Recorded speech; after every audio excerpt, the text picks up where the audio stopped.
Hey guys, Gizmodit here, and this is an unboxing and an exclusive look at the Xiaomi Redmi 5.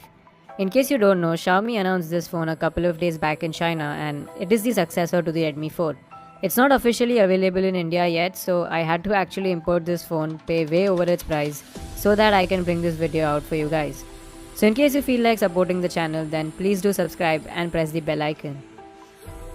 Coming back to the Redmi 5, it comes in this red colored box that is similar to some other new Xiaomi devices. You have some text written in Chinese on the front along with the number 5. And then if you flip the box around, there are some specifications written which are again in Chinese. This one is available in 2GB, 16GB and 3GB, 32GB variant, and as you can see, I bought the latter one.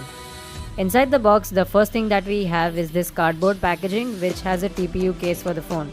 I'm not sure if this is the part of the official packaging, and I think the seller gave this one for free, but anyways, below that is the star of the show, the Redmi 5.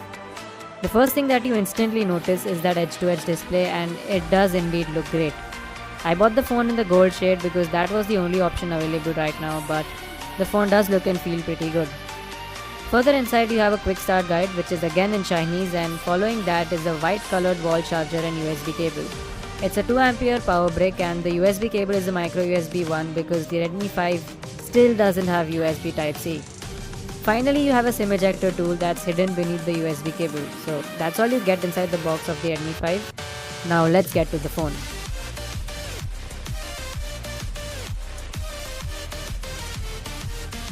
Here's the Xiaomi Redmi 5, and the first thing that will catch your attention is the display. It's a 5.7-inch 1440x720p display with a pixel density of 282, but it does look great in person. It does give a very nice look to the phone, and it's good to see an edge-to-edge panel on a budget smartphone.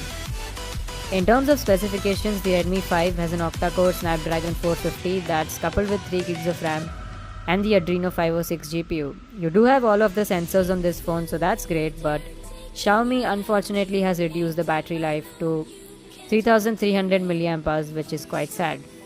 Although since it has an efficient 14nm processor this time, the results should be quite interesting. In terms of cameras, there's a 12MP sensor on the back which might be the same as the primary sensor of the Mi A1, and on the front again you have a 5MP sensor, but this time it's with a selfie flash. I'm really curious to test out the cameras, and I will be comparing it with some other phones as well.